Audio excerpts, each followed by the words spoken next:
Hi, how are you? My name is Dave Scholler. It's my first podcast that we're going to be done here called Telling It Like It Is. I'm a teacher for over 20 years, coach for over 30 years, multiple sports, and officiate multiple sports. Uh, Want to start a podcast so we can get away from the usual stuff of people taking angles. Don't want to have any agendas here. Just going to cover multiple sports and talk about things as they are with real numbers and opinions. Um, Today, 2021 Hall of Fame class was announced last week for baseball, MLB. So I just wanted to talk about that and how the process works.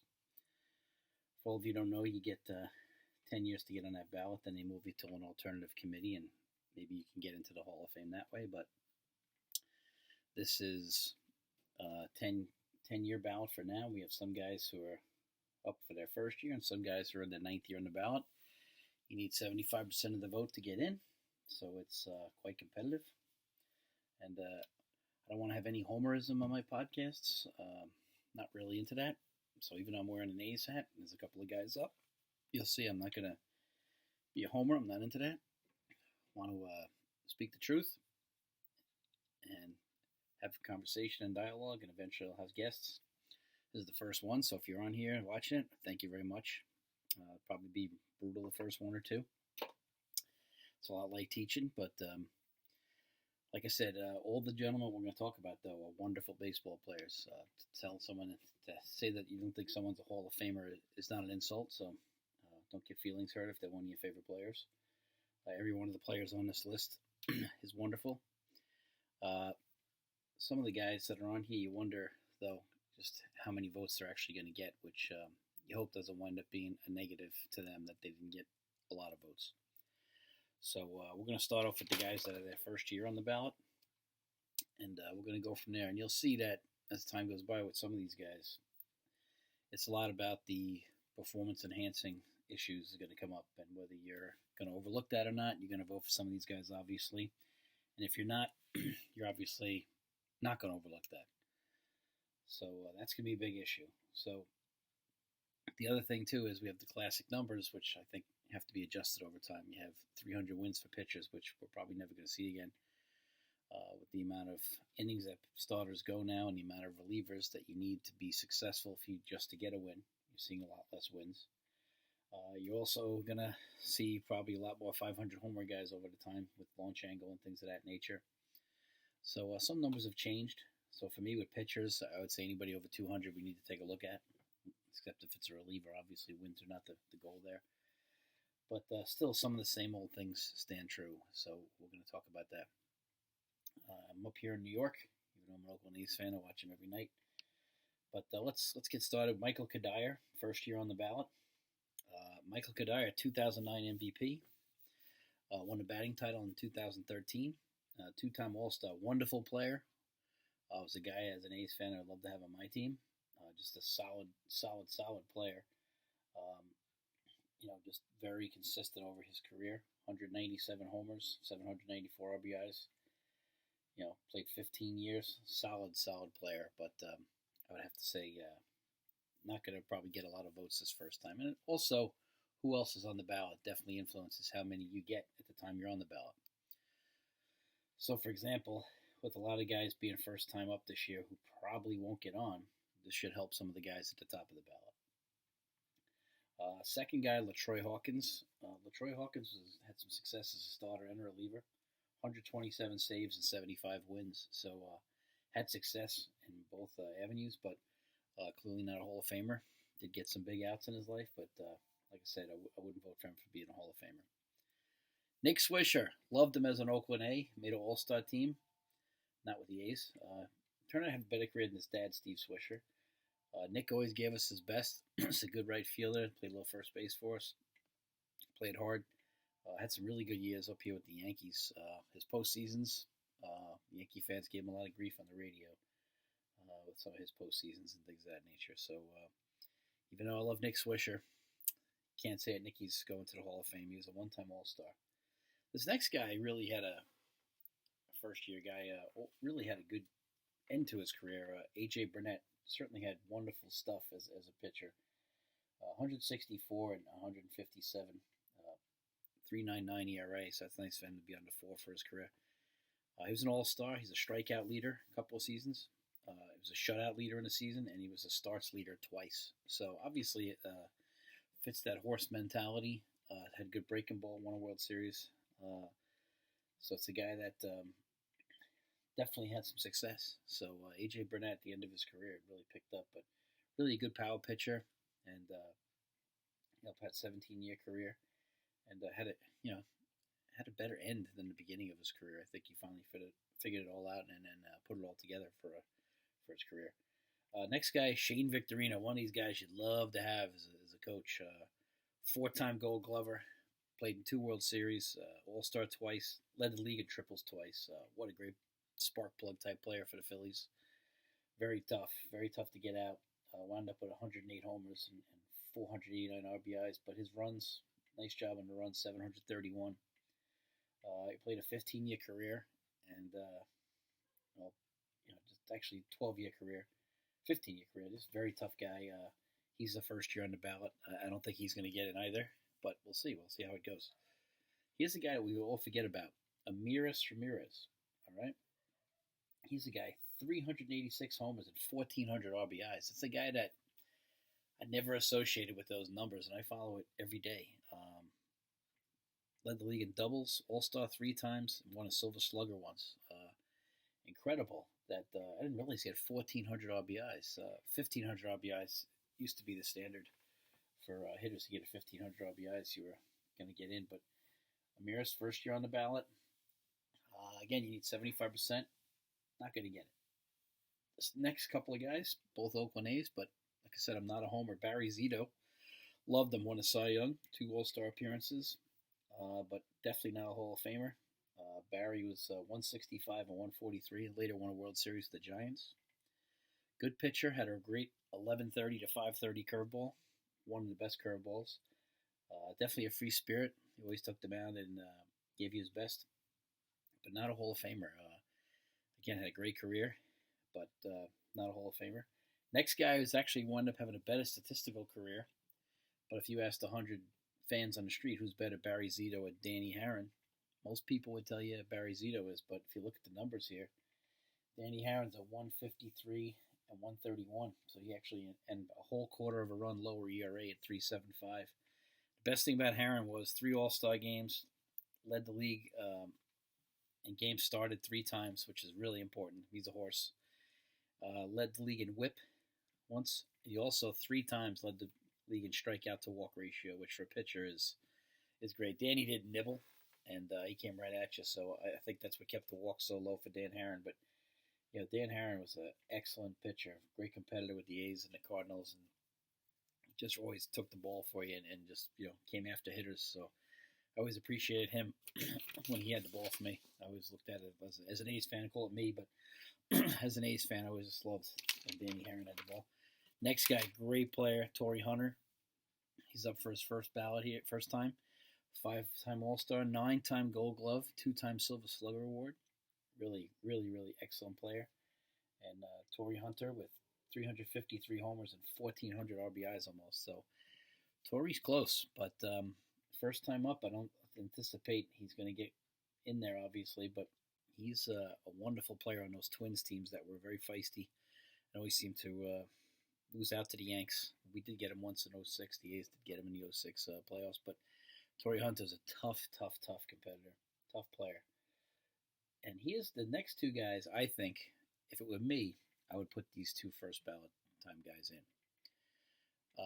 Mark Burley, 5-time All-Star, 4-time Gold Glove, led the league in strikeouts twice, led the league in innings pitched twice, and Mark Burley won 200 games, 214 and 160 with a 3.80 ERA, pitching in a time where his 16-year career numbers were very, very, very high back when he started out, and so for me, 214 wins, not pitching for always those great teams, did win a World Series, and the White Sox weren't always that good. Best thing about Burley, when you see him pitch a game, you knew the game would go quick. He just got it and he threw it. No hesitation. Mark Burley, I believe, with 200 wins, has a real chance to get in there. I would vote yes once you get over 200 wins, but I feel like he deserves a shot. Next guy, Timmy Hudson, when he came up with the A's in '99. Um, he won Rookie of the Year, uh, four-time All-Star, led the league in strikeouts twice, and 120 once. Actually, he wasn't Rookie of the Year. My bad. Tim Hudson came up at the end of a year and got about 10 wins, so he wasn't able to go for Rookie of the Year. But 222 and 133. That is an amazing winning percentage. Tim with also a 3.49 ERA. Played at Auburn. He's a very good hitter also. So when you played interleague games, Timmy could hold his own. But I think he belongs in there. So like I said, he won 20 once and he's won a World Series. But the thing is, for me, Tim Hudson, 222 wins. To me, I feel like he belongs in there as a pitcher. So I think him and Burley have a real shot on this first ballot, along with Torrey Hunter, to have a chance to get in there. I would say that they have a shot. The first guy who's up there for his second year on the ballot, next guy, and these are ranked. I'm going in order now for what the MLB talks about, is Bobby Abreu. Bobby Abreu, really nice player. Led the league in triples, led the league in doubles. He's an all-star and a silver slugger. This is his second year on the ballot. Last year, he got 5.5% of the vote, and that's really a long way to go, obviously. We'll see if he jumps up any this year. Bobby Abreu had some really good years up here with the Yankees. He's a good defender, solid player, very consistent player. Like I said, he's got some great numbers here. 288 homers, 1,300 RBIs, 2,400 hits, 2,470. I mean, really a tough, top-notch player. For Bobby Abreu, I tell you, he's been a wonderful player, but I don't think he's going to get in there. This next guy is the first guy we have to deal with performance enhancing, but Andy Pettit's a three-time All-Star, won 2 out of every 3 starts in the postseason. Five-time world champion. Andy Pettit's just very, very, very, very, very tough. He's just got some terrific numbers here. He's 256 and 153. He's 100 games over 500. Playing with those great Yankee teams and having Mo in the pen, I'm sure helped. But a 3.85 ERA. Andy Pettit, if you're going to go with the performance enhancing, keeping guys out, then I guess you vote no for Andy Pettit. But if you're not going to hold that against someone, if you're just going by numbers without that, that's what we're going to talk about, then Andy Pettit is a Hall of Famer if you're just going to go by numbers. Next guy we got to talk about is Sammy Sosa. Same thing here. If you're just going to go by numbers, it's not even close. 6-time Silver Slugger, 7-time All-Star, MVP. 609 homers, 1,667 RBIs, 2,400 hits, good right fielder. But again, if you're going to go and hold out performance-enhancing players, Sammy would be a no. But if you're just going to go on the numbers and things of that nature, Sammy Sosa would be right in there as far as a Hall of Famer. This next guy is the guy that I'm biggest up in the air about, and I watched him a lot. Andrew Jones, 10-time Gold Glover, Silver Slugger Award, 5-time All-Star. And when you look at Andrew Jones, you don't realize that this guy had 1,900 hits, but he also had 434 homers and 1,289 RBIs. Those 434 with those 10 Gold Gloves are going to make it close. I mean, the bad news is it's probably going to come up just short of that 254 batting average is going to hurt him. His on base is 337. But he's probably going to come up just on the short end of that. And I always use the marker of, if I have to think about it, is a guy really a Hall of Famer? Well, yeah, you could be wrong about that sometimes, but that is a good general rule for me to practice. I don't know how you guys feel about that out there. I'm sure you have your own basis. But Andrew Jones, wow. Watching all those games on TBS, you saw how great Andrew Jones was as a fielder. And could play so shallow and really go back and get it as a center fielder. Just a wonderful player. That's the guy I'm probably most up in the air about. He's going to be close. He got 19%. This is his 4th year on the ballot. And forgot to mention Sammy Sosa's in his 9th year. He's running out of time. But Andrew Jones, 4th year on the ballot. Next guy I think belongs in. And he's not going to win a popularity contest, but Jeff Kent, 5-time All-Star, 4-time Silver Slugger, and an MVP. But here's the deal, kids. 377 homers as a second baseman with 1,500 RBIs. Now, he's never going to impress you with the defense or being a nice guy, but we shouldn't be political about that stuff. If he's a mean guy, well, he still produced. There's a lot of mean people that are good at their job. So to me, Jeff Kent, if we're going, which what we should be doing, going on numbers, and I try not to have agendas, I think Jeff Kent belongs in the Hall of Fame. He's the eighth year on the ballot, though, and he only got 27% of the vote last time. So I think it's safe to say that he's probably not going to get in. But to me, when you have 377 homers, I mean, he's not Joe Morgan or Robbie Alomar or Ryan Sandberg, but he's definitely been a very productive second baseman. Not as high profile as those guys, but again, just put up solid numbers in a time period where, yeah, guys put up big numbers, 17-year career. I mean, just a really solid player. Jeff Kent. This next guy, obviously a Hall of Famer based on numbers, and that's Manny Ramirez. It's his fifth year on the ballot. 12-time All-Star, 9-time Silver Slugger. Won the MVP. Also won some ALCS MVPs. Won some World Series. Helped the Red Sox break the curse. Manny Ramirez, wow. I mean, 555 homers, 1,800 RBIs. Just really impressive. So Manny is, wow, he's just such a great player. 312 batting average, 411 on base. I mean, you can't say much wrong with Manny. I mean, but again, if you're into performance enhancers, you're going to keep him out. But Manny's fifth year on the ballot, he only got 28%. So I guess there's the crowd that is holding that against him. It looks like right now, him and Andy Pettitte both very low. So it looks like they're holding it against him. I would say, though, this year, they're going to want to have some Hall of Famers in for a ceremony. Here we are in the middle of a pandemic, and they're going to want to have that ceremony in July, and they're going to want to have some people up there because everything has been so restricted. I feel like it's something that they're going to want to do. I'm feeling that they're going to want to get involved and have some positive feedback from Major League Baseball. And I hope they do have some guys in, but Manny, I don't think is going to get in there. I wish he would, but I don't think he will. Helton. We got Todd Helton, third year on the ballot, 29%. Todd gets a bad rap because he played in Colorado, but if you look at his numbers, he had 316 batting average, 414 on base, 369 homers, 1,400 RBIs. I don't think he'll get in with those numbers. People always give him the bad rap and say, well, he played in Colorado, but if you look at his splits, they're pretty good. Todd Helton's a solid player. Also a 3-time Gold Glove. Just really, really a shame that he gets held against them. He can only hit the ball they throw to him. No matter where they throw it, he has to hit it wherever it is. So he can't help if it's in Colorado, but I think he'll get left out. The 369 is a little low, and so's that's not gonna get him in there. The on base percentage is stunning though, but Todd Helton probably not gonna get in there, but really good player. Next guy up we got is Gary Sheffield. Wow. Same thing here. Chef, 9-time All-Star, 5-time Silver Slugger, 509 homers. Gary Sheffield never got cheated at the plate. He has a 292 batting average, 393 on base, and 1,600 ribbies. I think Gary Sheffield's a Hall of Famer. Decent defender for a little while. But I think like Chef is definitely a Hall of Famer. Again, he got accused in a different way, I guess, with believe it or not, ointments on the skin and things of that nature. But I think Chef's a Hall of Famer.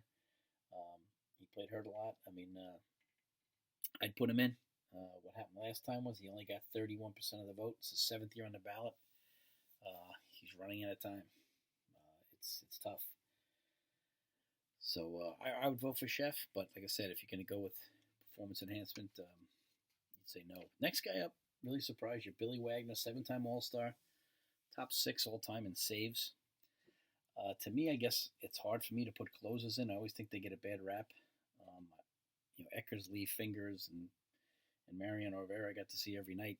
But I feel like, to me, those are 3 dominant closers. But I guess there's been, Troy Percival obviously was very dominant. We got some other guys, but Troy Percival was dominant for a short amount of time. But there's other guys, who we could definitely get in there. You got guys who accumulated a ton of saves, John Franco, Jeff Reardon, Pete Lee Smith, people like that. Billy Wagner, I never thought was dominant. Like I say, I know he's top 6 in saves, a 2.3 ERA. Can't put him in there for me, personally. But great pitcher, great reliever. Again, no insult to not get a vote. I don't have a vote. We're just talking, having a good time. Next guy up, Scott Rowland. He got 35% of the vote last time. It's his 4th year on the ballot. 316 homers, 1287 ribbies. I know he's got a ton of Gold Gloves. 8-time Gold Glove, 7-time All-Star, Silver Slugger, Rookie of the Year. But I don't think he's a Hall of Famer. But it just goes to show you that the perception matters with these voters. These gentlemen have a vote.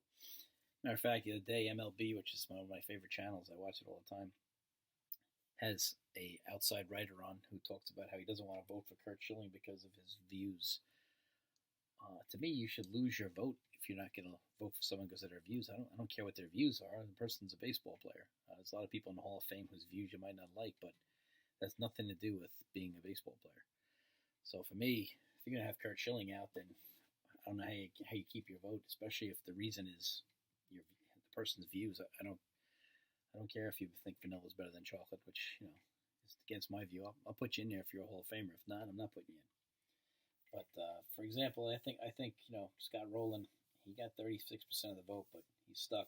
This next guy's a guy I'd like to see get in light of Ozzie Smith being in. This guy's right up there with Ozzie. 11 Gold Gloves, 3-time All-Star, Omar Vizquel. Omar, 2,800 hits. Incredible. Did play 24 years. That might hurt him a little bit, but 2,800 hits at that level of shortstop.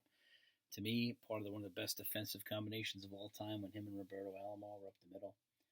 Omar, definitely, him and Ozzie, two of the best defensive shortstops I've ever seen. I think that Omar should get in there. Not to mention the stolen base quotient he got over. He got 400 stolen bases. Just a wonderful player. Played hard all the time.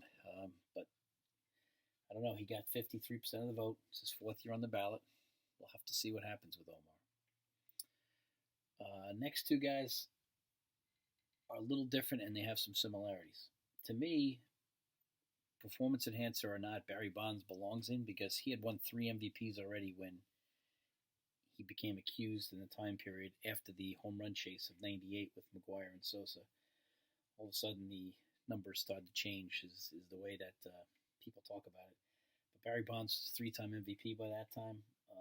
So to me, I feel like he was on his way to a Hall of Fame career anyway. So I'm sure the performance enhancing helps him to have 762 homers and 1,996 RBIs. Not to mention that baseball probably colluded against him to keep him out because he was still productive when they wouldn't take him anymore. People walking him with the bases loaded. Buck Showalter, I remember walking Barry with the bases loaded. I mean, that's just the ultimate respect. I mean, Barry is, just such a great player. And like I said, not to mention a great, great, great outfielder as well. And also stole over 500 bases. To me, Barry Bonds is a Hall of Fame even before performance-enhancing theories and accusations. But if you're against that, and you probably vote him out, that's your decision for your barbecue argument. But the next guy, though, is definitely in there, but his career was enhanced big time. He was not a Hall of Famer by the time he started to use performance enhancing and the accusation. That's Roger Clemens. Roger Clemens had flattened out in Boston, had a couple of 500 seasons, and then all of a sudden the performance enhancing accusations, all of a sudden he goes to Toronto, he wins 20 and 21 games, I believe, back-to-back years. But again, Roger, 354 wins, 184 losses is just absurd. Just how good he is. To me, he's a Hall of Famer if you're just going to go by numbers. But if you're going to consider the performance enhancer, then he definitely would be out because, like I said, he is a guy that his career had flattened out in Boston. Go look. It started to really flatten out, and now he's all of a sudden he becomes young Roger again, and always a competitor, always took the ball, always had respect for him, had some great success up here late with the Yankees. Always had good respect for Roger Clemens. Definitely competitive. Besides throwing the bat at Piazza in the World Series, always thought Roger was a good pitcher. I didn't like him throwing the bat at Piazza, but what are you going to do? This next guy definitely belongs in my opinion. He gets 9th year on the ballot. He got 70% of the vote, whereas Barry and Roger only got 50%. He needs 75. Kurt Schilling, 70% of the vote. 216 and 146 with a 3.46 ERA. And here's the thing about him. 6-time All-Star, World Series MVP, 3 World Series titles. And here's the reason I put him in. He's 11-2 in the postseason. So what pitcher in the modern era has got a better postseason starting pitcher than him? I mean, Randy Johnson had a great run there too, but Kurt Schilling 11-2 in the postseason. He was a horse. I mean, got the bloody sock game, the pitching against the Yankees with the Diamondbacks. He was tough. Plus, he did it on the big stage in Yankee Stadium, which is not easy to do. I got to put Kurt in there. I think he's the guy. If I had to put one guy in on all this list, I'd put Kurt in there. I think he belongs. He pitched great against the Braves when he was with the Phillies in '94. Also, I mean, he was just a '95, I should say, and I know, and actually '93, I should say. He was in the '93 World Series, but to me, he's just a great, great, great pitcher. He shocked the Braves in those '93 playoffs when he was with the Phillies. So to me, Curt Schilling's got to go in. Like I said, it's gonna be tricky. Um, really enjoyed talking to you today. We're gonna try to cover all sports. Gonna have some interviews on things of that nature. But again, it's telling it like it is. If you were here, we don't want any homerism. We don't want any agendas. But I thank you for being here, and you guys have a great night. Stay safe.